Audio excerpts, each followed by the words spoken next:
Hi, shalom everybody. Welcome, good evening. Thank you so much for coming. Thank you for joining me. I feel like we're together even though we're not really together, but I can feel the spirit.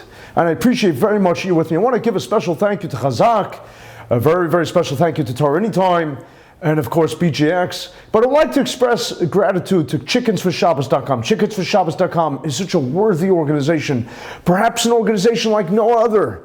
It feeds the hungry. It feeds people that have no one else to take care of them, like the divorcees, milamdim, teachers that are not getting a normal salary.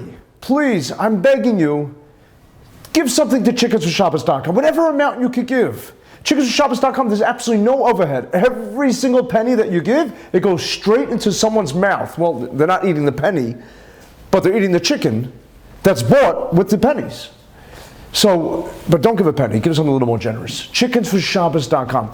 The person who usually fundraises for chickensforshabbos.com doesn't take an ounce of a salary. He does it all Hashem Shemayim for the sake of God. He can't go fundraising now because of COVID. He's not allowed to go into indoor facilities.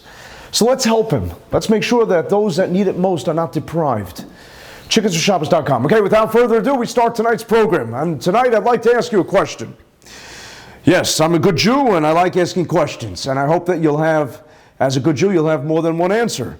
So my question tonight is, how can we raise happy children? What's the secret for raising happy children? What is the secret for a more peaceful, harmonious, conflict-free world without sociopaths? Can you imagine a world without sociopaths, without politicians? I mean, without sociopaths, they're all the same, right? How do we have a better world? I'm interested in winning the Nobel Peace Prize. So that's why I'm asking the question. No, seriously, I'm not interested in winning the Nobel Peace Prize because it's all given to a bunch of frauds. Obama got the Nobel Peace Prize. Even he said, what? When he got the call, he said, what for? He knew he doesn't deserve it. And of course, Yasser Arafat got the Nobel Peace Prize. I'm not interested in the Nobel Peace Prize. I don't want to be in the company of those types of people. But I'm interested in world peace. I'm interested in harmony. I'm interested in serenity. I'm interested in people achieving. So how do we get happy children? How do we get a peaceful world? Guess what? I'm going to share with you scientific research, which hopefully is unprejudiced and unbiased, as objective as it could come, hopefully. Let's hope.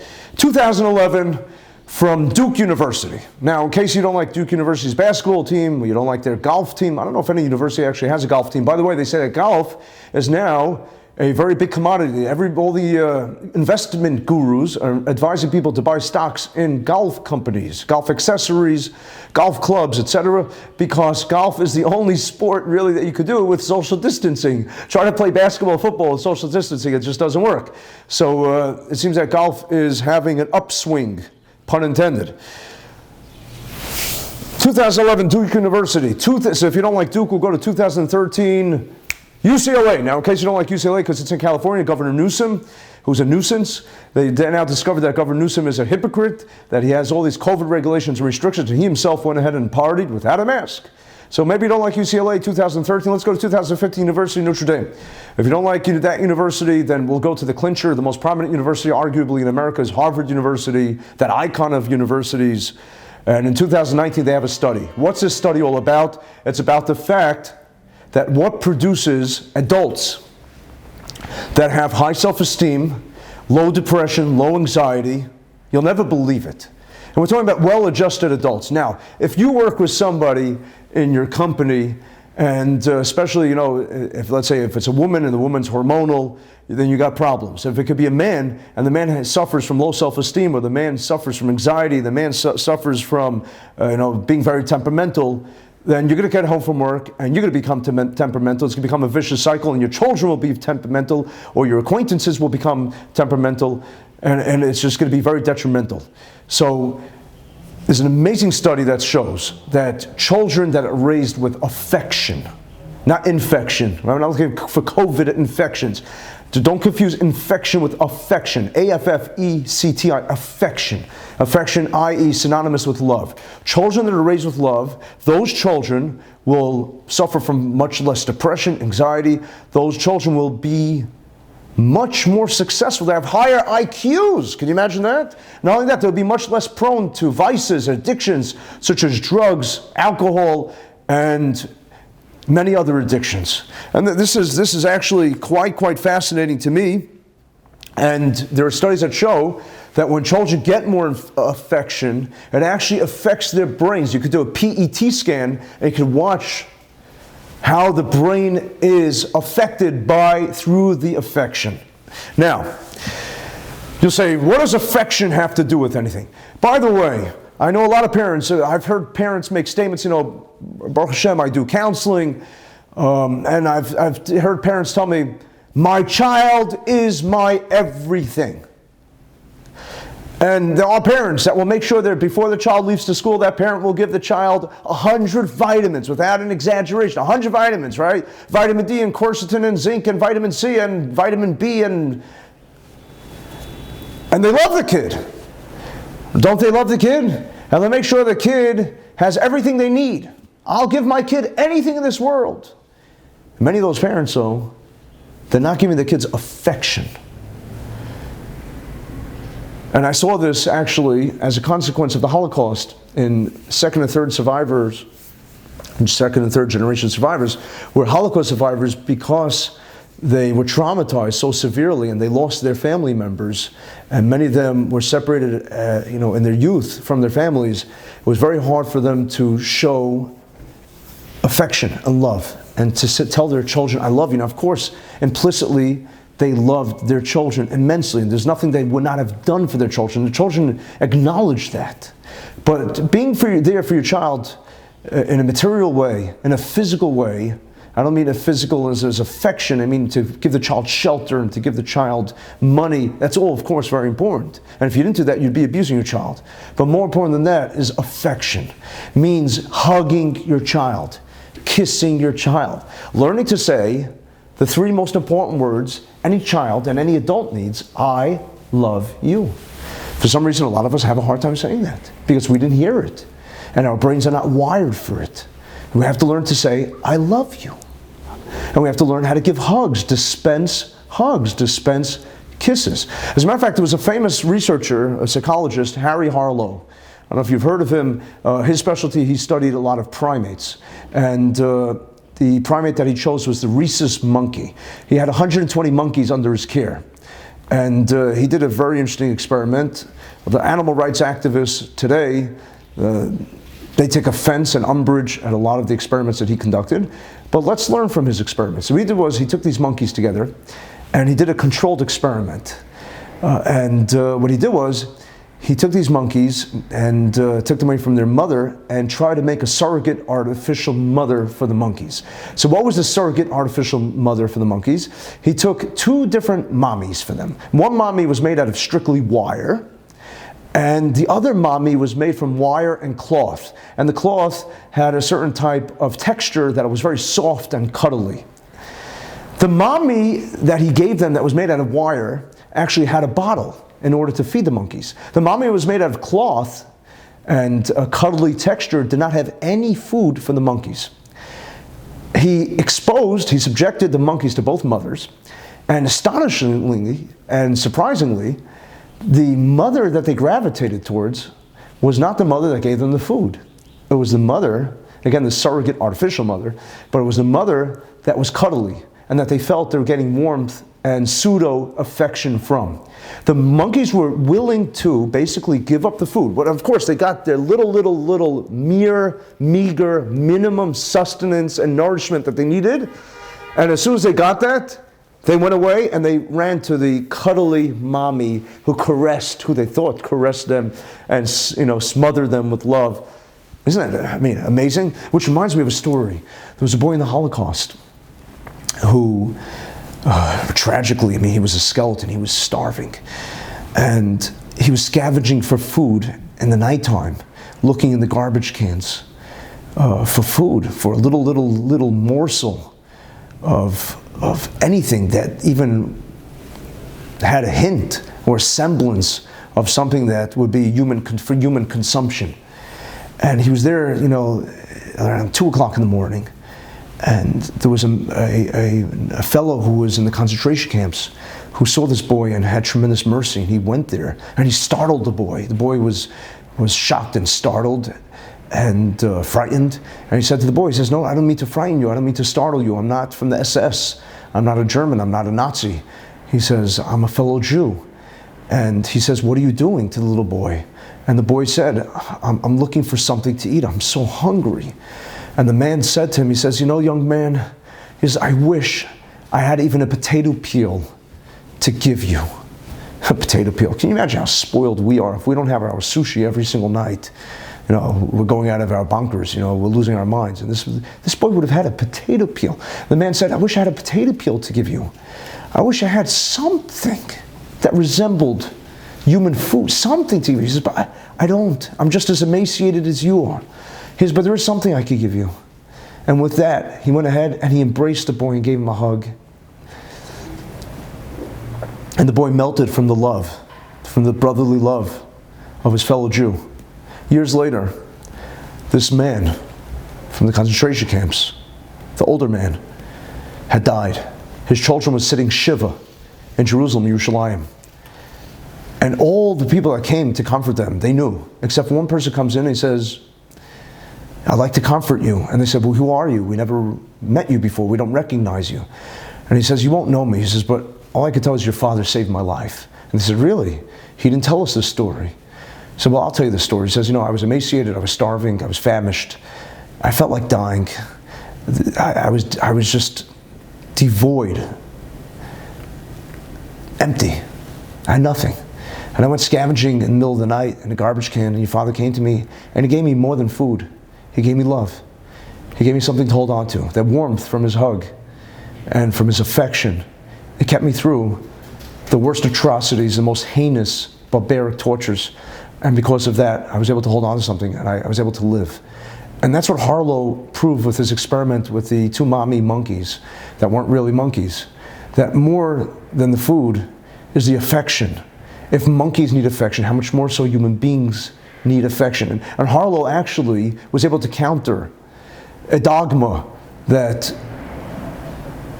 persisted in the scientific world of evolution, because he was able to identify the need for love, which he says love is elusive. But more than debunking a part of evolution, Harlow said that love matters. And I want to explain to you, because I think that we live in a love-deprived world. Yes, we live in a world of not influenza, and you know, a lot of people getting their influenza, they're getting their flu shots now. I'm not talking about flu shots, I'm not talking about influence, I'm talking about affluence. We're a very, very affluent world. Even with COVID and even with, God forbid, an impending type of recession, we should all be spared. But there's tremendous affluence in the world. And we have everything. And yet we're so love deprived, I think like never before. Love matters. We need love. As a matter of fact, our psycho-emotional constitution is all about one thing, and that is love. You know, I want to tell you something. That there was another famous experiment that was done that was very sadistic. It was done in Israel before the official founding of the state in 1948. I think it was done in the early 40s, the late 30s, in the kibbutzim, the secular kibbutzim in Israel, where of course it was more socialist oriented, and everybody lived together on the kibbutz. What they did was they decided that the babies, the infants, should also have to live together and should basically be separated from their parents. And they felt that it would be good to develop resilience and to develop a certain type of strength. So they took the babies and they put them in a communal dining room, so to speak, and they set up cribs over there, and they had a monitor, a supervisor, that when the babies would wake up, basically, you know, to make sure that they fall back asleep. Studies now show, and this is the only time I think this experiment was conducted. I can't believe that Jewish people are supposed to have brains. But I mean, how arcane and how pathetic. I don't think it was ever replicated, this study. It was probably deemed to be unethical and immoral to do this. But they did studies, they did follow-up studies where they discovered that those children suffered from all types of deviances and sociopathic behaviors later on. Because that's a form of torture. A child, it gets up, the child needs the mother or the father's affection very, very much. So basically, what Harlow showed us is that he said that learn how to love before you learn how to live. A human being needs love. A human being needs to learn how to love before he or she learns how to live. In other words, the prerequisite for living is loving. And I'm going to repeat that again. You need to learn how to love before you learn how to live. If you are not a recipient of love in your infancy, in your toddlerhood, in your adolescence, you got problems. And now, chas v'shalom, God forbid, nobody is irredeemable and unsalvageable. Obviously, there's ways to compensate, hopefully, but love is the foundation in which we build our lives. Love matters. And those that didn't learn love in their infancy, tragically, may never love anybody else and may never learn how to love. And they'll get involved in relationships, actually, and that's why I counsel. When people come to me, I tell them, if you don't know how to love, if you didn't receive sufficient love, I'm not talking about suffocating love and helicopter parents and smothering love. I'm not talking about that. I'm talking about obviously cogent and prudent. I'm talking about love within boundaries, love within norms. But if you did not receive love in proper proportion, don't try to get married, don't try to have a relationship, because it will be a disaster. You got to learn and develop the skills to love. So with that in mind, I'd like to share with you a story that was witnessed by a famous rabbi in Israel, by Lawrence Kellerman. He found what he described as an anthropological gold mine. He found a sect of Jews, very, very ultra-religious Jews that were living, I'm not sure exactly whether they're living in Geula, Mea She'arim, in Bnei Brak, but these are Jews that maintained and preserved the religious heritage for thousands of years and the code of ethics and a certain type of moray and a certain type of parenting skills that was preserved for generations.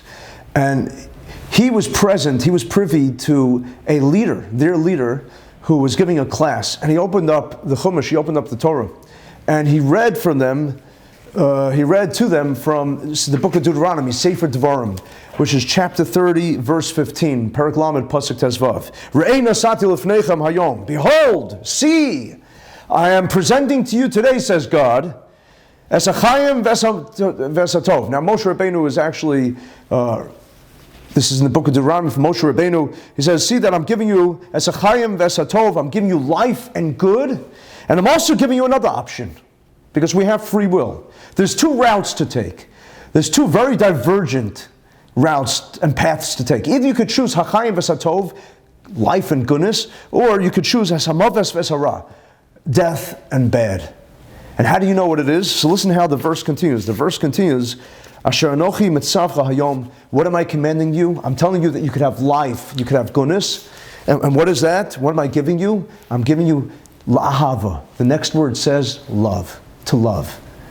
To love. Says Ibn Ezra, the great scholar Ibn Ezra, approximately 13th century.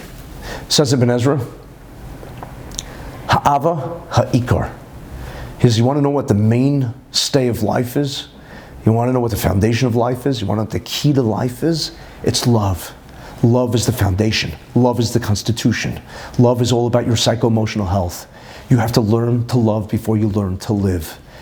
Anochi mitzavcha. You want to know what achayim is? You want to know what life is? You want to know what bracha, what blessing is? You want to know what tov, what goodness is? It's love. Learn to love. Learn to say I love you. Learn to give hugs. Learn to give kisses. Learn to be a loving person. And this is a tradition that we have from our ancestors. But this is a tradition we have from the Torah, and this is a tradition that's directly derived from, you won't believe it, from this week's Parsha. How do I know that? It's derived from this week's Parsha. Before we get to the Parsha, I want to share with you a story. There was a little boy that came home with a note to his teacher. Rather, a little boy that came home to his mother with a note from his teacher. And the mother was very, very happy to receive her son and to ask him how his day was. Her face was aglow, and she gets the letter, and there's a moment where she is crestfallen, but she reads the note and she says, oh, wow. She says, it says, dear mother, your son is a genius. Dear mother, your son is unparalleled, par excellence. He is exceedingly gifted. Your son needs his own education because we are not equipped to deal with such a prodigy, such a precocious young man, such a brilliant child. And she read this to the boy. The boy, of course, felt wonderful, understood that he needs his own private instructor, his own private tutor, and that became his mother. Fast forward many, many years when this boy's mother passed away, and the boy, who's now an accomplished man, is looking through his mother's belongings and sees all her collectibles, and then finds in a drawer a letter. And it was dated for when he was a little boy, and he immediately recognized the note. You see, that note that he took out, it read as follows: "Dear mother, your son is mentally handicapped. Your son is inept. Your son will never amount to anything. Your son is worthless. We can't have him in school anymore. He's failed. He's flunked. He is expelled." The man read that note and realized that when he was a little boy, he couldn't read. He was dyslexic. And he realized that his mother looked at that note and changed the tune entirely, saying that he's gifted and he's a genius, in order to make him feel better. And she homeschooled him and took care of him. You know who that was? It was none other than Thomas Edison. Thomas Edison, who invented more than 1,000 patents. Probably one of the most accomplished and prestigious, illustrious men in the history of the world. Thomas Edison, the phonograph. He didn't invent the telephones, but he perfected the telephones. Numerous contributions. Of course, electricity, the light bulb. Thomas Edison. You know what he said? He said, "My mother," he said, "was the making of me. She was so sure of me. I felt I had someone to live for, someone I must not disappoint." Thomas Edison. Because he had a mother that had faith in him. He had a mother that showed him affection. He had a mother that cared for him. Instead of flunking, instead of being rejected, he became one of the greatest men to ever live. Well, constant faith and love could change a child around. From a learning disabled child to one of the most brilliant and smartest men that ever walked the planet. So I want to tell you, it's not only mothers. When Albert Einstein was 5 years old, he was sick in bed. And he was many years later, when he was an old man, he said, "What do I attribute my fascination with science to? What do I attribute all my tremendous advances to?" He said, "When I was 5 years old, I was sick in bed. My father came to me to give me special attention when I was sick, and he brought me a compass. And I looked at the compass, I saw the needle was pointing north. And it befuddled me, it baffled me. The mysterious. Why is it turned to the north? There's something deeply hidden," he said, "that it is controlled by. What is controlling it? How is it being controlled? What's this mysterious phenomenon?" And it haunted him the rest of his life. And that's what started his path to science. A father. How a father could change someone's life. That's love. Love means that your kid isn't sick in bed and you give them special attention. That's affection. But it's all rooted in our Torah. We don't need Harlow. We don't need the kibbutzniks. We don't need Edison's mother. We don't need Einstein's father. We have our patriarch, Yitzchak, Isaac, in this week's Parsha. What does it tell us in the Parsha? Vayehev Yitzchak es Esav. Yitzchak loved his son Esav. Now, who was the biggest lover? Pardon the expression lover. I just don't know a better adjective to use. But maybe affection. Who was the most affectionate person that the Torah tells us about? You won't believe it. Because it's counterintuitive. Who was the most austere person in the Chumash, in the Torah? Austere, serious, regal, holy. Yitzchak.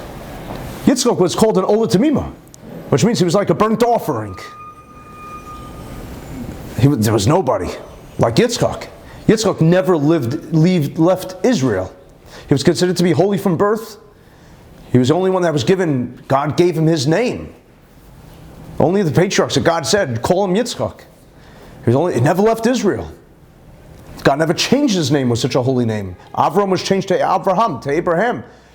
Yaakov was changed to Israel, to Yisrael. Yitzchak maintained consistent. Yitzchak was like, you looked at Yitzchak, what was his wife, his fiance? Her first reaction when she saw him, and don't try this at home, on a date. What did she do when she saw him? She was on the camel, she fell off the camel. She was awestruck. She had like this reverence, this trepidation almost. Oh, Yitzchak. That's how people reacted. Gevuras Yitzchak. We talk about the majesty, or rather the strength of Yitzchak. Yitzchak's least likely candidate to be the lover, to be the most affectionate in the Torah. And yet, guess what? The Torah tells us several times. The Torah doesn't mince words, and the Torah doesn't use the word love very, very frequently. And yet, when it comes to Yitzchak, it tells us the only person in the Torah, really, the first person in the Torah that speaks about loving his wife, loving his spouse, is none other than Yitzchak. The person that tells us that he loves a child who was undeserving of the love, a child that was rebellious perhaps, a child that was out of character, who loves him? Yitzchak. And when it speaks about a spousal relationship, a romantic relationship, that the king, Avimelech, witnesses, he sees a couple and they're being playful, mitzachek, that Yitzchak was being playful with his wife, or romantic with his wife.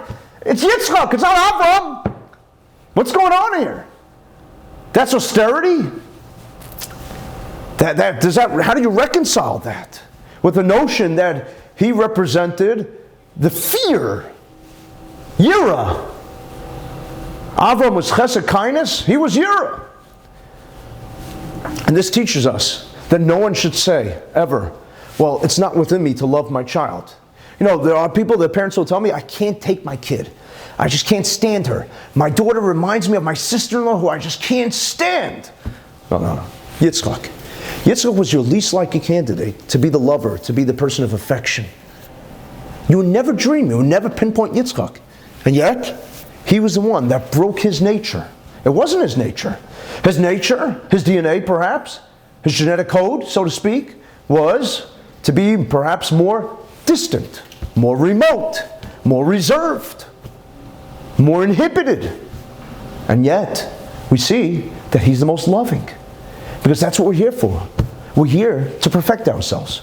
We're here to take a raw, instinctual self and bring out, to take from the potential and to make kinetic, to do something with ourselves, to change, not to be who we think we are, but to become someone even greater.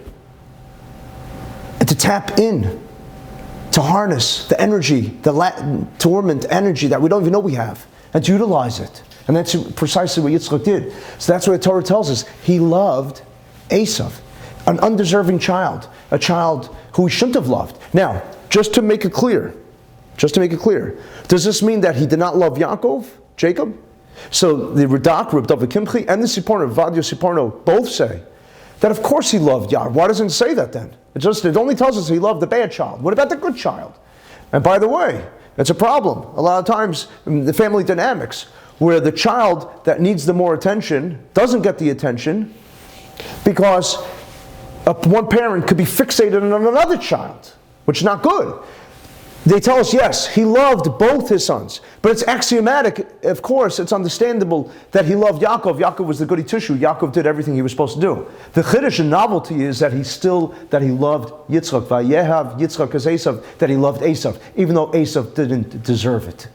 And which is teaching us how important it is to love every child. Yitzchak is the one that had all the reverence and the fear and was, the straight A student. And with him, there was absolutely no negotiations. He was the one that everything had to be exactly, every I had to be dotted and every T had to be crossed. And yet, he found it within himself to be able to love that child that he really couldn't have or shouldn't have loved. Vayehav Yitzchak as Esav. Showed him affection. So where did it get him? You'll ask. Esav stayed evil, right? So I want to share with you something amazing. Why did he love him?